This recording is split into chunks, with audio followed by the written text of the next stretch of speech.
เสียงฮ้องบรรเลงเป็นเพลงลูกทุ่งบ้านนาชื่อเสียงบ่ดังก้องฟ้าการด่าน้องจงฟังก่อนน้องจงพิสูจน์ว่าเพียงของไผงามงอนอย่าพาวหลบตัวหลับนอนให้ฟังไว้ก่อนเถิดอาเสียงฮ้องบรรเลงเป็นเพลงลูกทุ่งอีหลีฝากให้สาวชลบุรีคนที่อ้ายฮักบูชาเดือนห้ามาแลงวันแจ้งอ้ายสิไปหาคอยอ้าย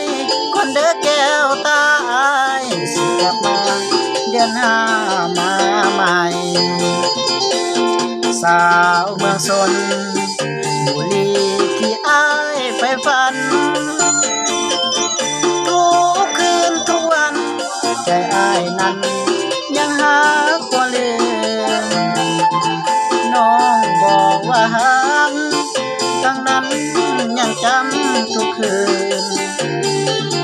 บ่ลืมบ่ลืมบ่ลืมเด้อสาวเมืองชลอ้ายขออำลาการด่าน้องจงสุขีสุดเธอสาวชลบุรีคนที่อ้ายฮักหน้ามนต์เดือนห้ามาใหม่หวั่นใจอย่าได้กังวลให้รออยู่ที่เมืองชล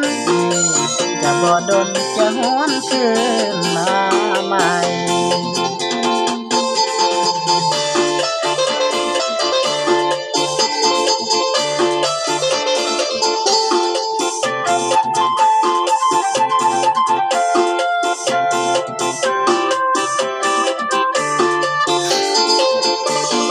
สาวเมืองชล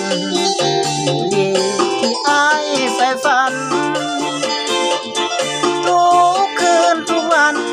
ใจอ้ายนั้นยังหักบ่ลืมน้องบอกว่าหักทั้งนั้นยังจำทุกคืนบ่ลืมบ่ลื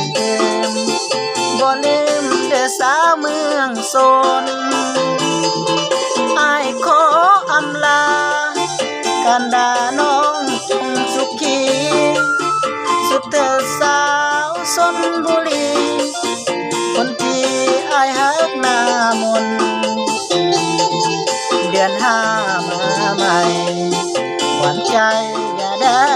กังวลให้รออยู่ที่เมืองชลจะบ่ดนจะหวนคืนมาใหม่